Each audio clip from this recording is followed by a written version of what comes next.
Hello! Are you looking for ideas on what to cook today? I have a great recipe here that I think you would enjoy to recreate at home. So let's get started.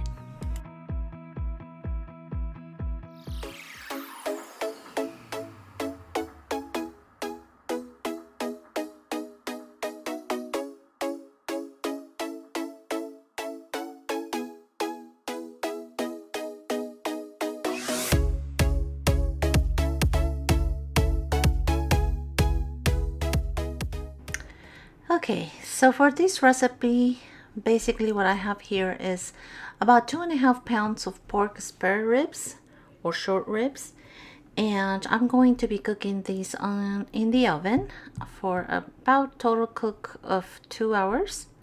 And I'm going to be just seasoning these with some special rub that I made myself, and adding maybe just like a half or a quarter of a cup of water, because these pork ribs have fat in them, and so they will release all kinds of juices since I'm cooking them covered with aluminum foil. My rub, as you see, is my own, and basically just some paprika, oregano powder, garlic, salt. The one that I like to use is with parsley, some pepper, some cumin, and onion powder. That's about all I do. So like I said, I'm going to be adding this rub, just sprinkling it evenly on the ribs, like so. And once I have these already added and season it nicely and evenly, I am just going to cover it with aluminum foil and put it in the oven. I have my oven heating for 330 degrees. And like I said, I will cover this with aluminum foil after I add the water. So these are very juicy ribs because they're pork, and so people cook it differently. Sometimes I like to cook it a couple different ways, without too much seasoning and just adding barbecue sauce at the end. But this time this is a different kind. This is the kind that my husband likes more than the sweet barbecue sauce, so I'm doing that especially for him. Let me get a pair of tongs so I can move them around and get all the rub all over them. So that's what I'm going to be doing. And like I said, I have my oven already ready to go, and I'll be placing that for about an hour and a half covered. And then the last 15 minutes or so, I'm going to raise my temperature, remove the aluminum foil, and cook them for about 375 for the last 15 or 20 minutes. Okay, so this is an easy recipe. You can just throw these in the oven and just go on with your day. Like today, I am going to be cleaning. There's always something to do at home, so I'm just gonna stick this in the oven. And my side dishes for these are going to be mashed potatoes and just a green salad. And I'll show you how I make my mashed potatoes as well. Okay, I'll be back for the next part of the video.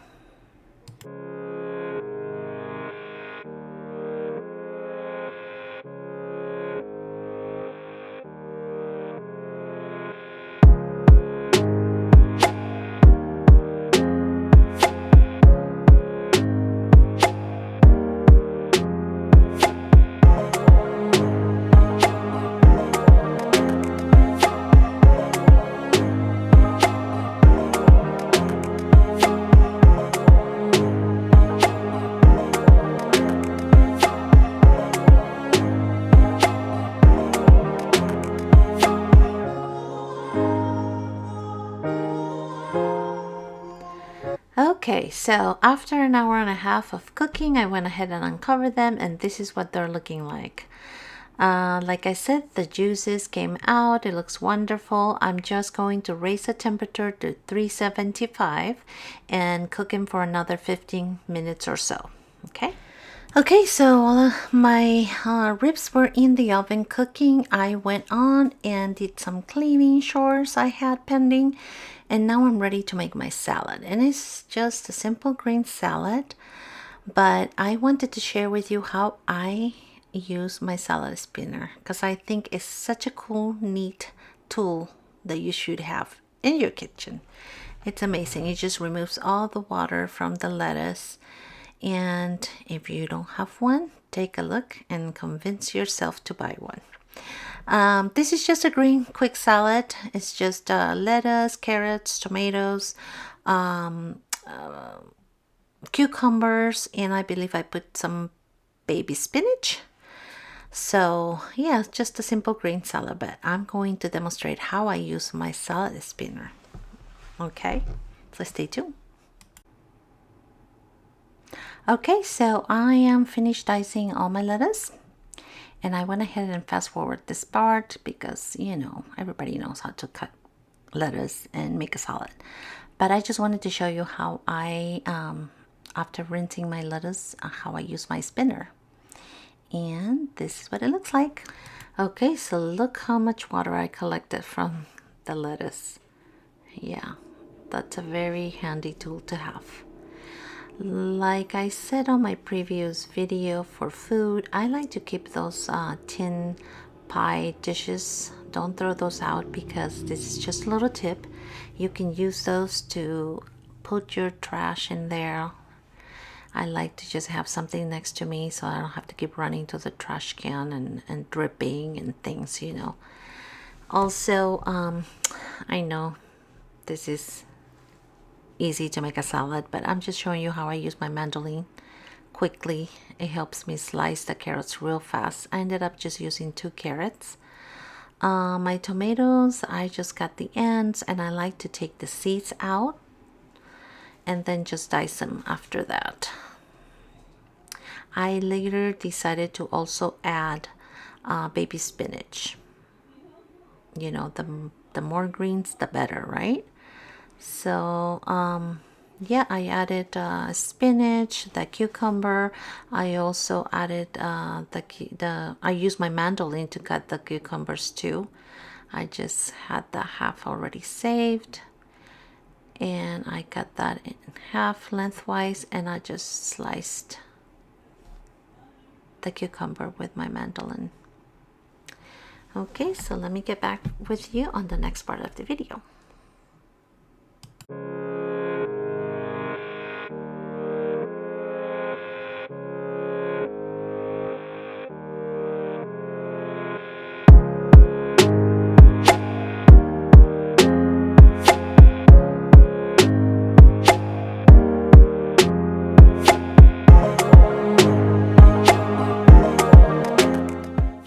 Okay, let's take a look at the oven. Our ribs are coming along real good. On this case, the paprika did its job by giving it a nice color, and they look nice and browned. So I went ahead and turned the oven off, and I'm using a silicone brush to grab the juices and try to keep them moist. And I'm sorry, I'm moving around. I'm filming this with one hand and trying, you know, to use my other hand. So this is what they're looking right now. So they're done. Like I said, I will just keep them for a few minutes in the oven while I do my potatoes, my mashed potatoes, and I'll get back to you for that part of the video.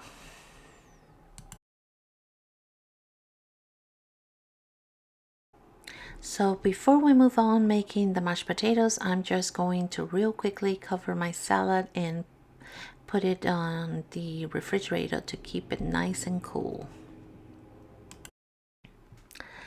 Okay, so for 4 people, I am just cooking 6 medium-sized russet potatoes. And I'm just going to be cooking them on a pot, a 3-quart pot with nothing else but water. I don't put anything on them. This is how I make my potatoes, my mashed potatoes. So my biggest tip, or my most important tip here, is just make sure that when you dice your potatoes, you cut them the same size. Make sure they're all the same size, so when they cook, they all cook evenly. Okay, that's a very important tip. And so I'm just finishing peeling them and getting ready to rinse them and dice them up. So when I'm dicing, I like to use this special potato knife, and the holes on the blades are for the sap that the potatoes have, so that won't stick to the blade. Yeah, I like to have my little gadgets for everything, as you can see. So basically you would just put water enough to cover all the potatoes entirely, okay? Okay, so now I have my potatoes on the stove. They are cooking, like I said, just enough water to cover them entirely. And I'm just using a knife. They've been cooking for about 20 minutes, and to make sure that they are soft enough. I think they need just a little more. And the way I can tell that is when you see that the edges are getting a little opened up, you know. So a couple more minutes, not quite covered, just leave a little bit cracked open, because if not, you'll have a mess on your stove. Okay, so I went ahead and removed the ribs from the oven because I didn't want them to continue to dry out in there. I am just going to cover with the foil to keep them warm. All right, I just wanted to show you that I have them on the side there now and waiting for my potatoes. Okay, moving on. For the mashed potatoes, tools and ingredients. First, we are going to need a potato masher. This is a real old one I have, but it works fine. A whisker. I am going to need a spoon to get my sour cream. This is just plain sour cream. Some butter. And this is the kind of milk I have at home, so that's what I'll be using today. Some people do it with different milks, and that's okay. And some garlic salt. All right, that's all we need for this mashed potatoes. Okay, so the potatoes were cooked, and I reserved about a quarter of a cup from the water that it was cooking on, and just to retain a little bit of the flavor. So just about a quarter of a cup is what I saved in the bottom there. And while my stove is off and my potatoes is still warm, I am using my masher to go around the contour of my pot and pressing firmly, and then to the middle. Some people like to use electric mixers for this part, and that's quite okay. I've used them in the past, but I feel that if you cook your potatoes the proper way, you'll have the same results with just the potato masher, and you'll see that later on. So now I'm going to turn my stove back on in medium heat and start adding the milk. And I don't have a specific measurements for the milk because it all depends how much potatoes you have. What I do is I just add a little at a time until I find the right consistency that I'm looking for. So that is my best advice. It could be anywhere from a half a cup to a cup. Like I said, it depends how much potatoes you have there. Now I'm adding 2 tablespoons of sour cream and about 1.5 tablespoons of butter, and just whisk that around. You see the texture of the potatoes, there's no issues there. It's smooth. I found a peel there from a potato, which I removed. And now I'm adding the garlic powder with parsley and a little more milk. You see how smooth it is? Yeah. So you're just adding the milk a little at a time. That is my best advice. Now I'm adding the black pepper. Whisk that around again. Little dash of milk. And now I am going to see how we're doing.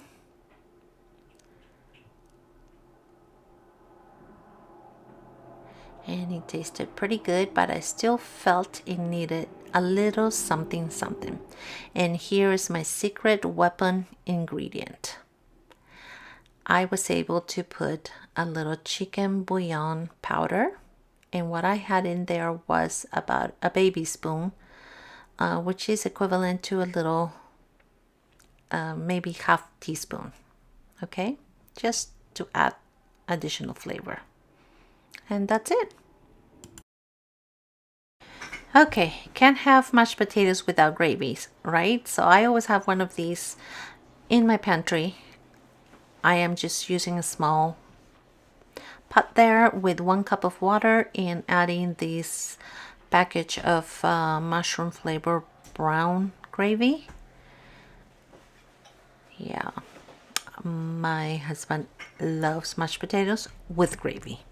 So I have to have that. So just whisk it around medium high heat until it bubbles up, and that means it's already thickened. All right. And basically it's done, it's bubbling up and it's already thickened. And this is what it should look like. All right. Okay, so here is my food already plated. We really had an amazing meal. The potatoes were super flavorful, soft. The ribs were tender, juicy. The meat was literally falling off the bones, delicious. The salad was nice and refreshing, and it was a great combination. We enjoyed the avocados there on the top, and overall was a very great meal for us. I hope you enjoyed watching this video. If you happen to make this recipe at home, please share down below how it went for you. I like to hear that. And until the next video, please don't forget to subscribe, share, and like. I will see you on the next one. Thanks for watching.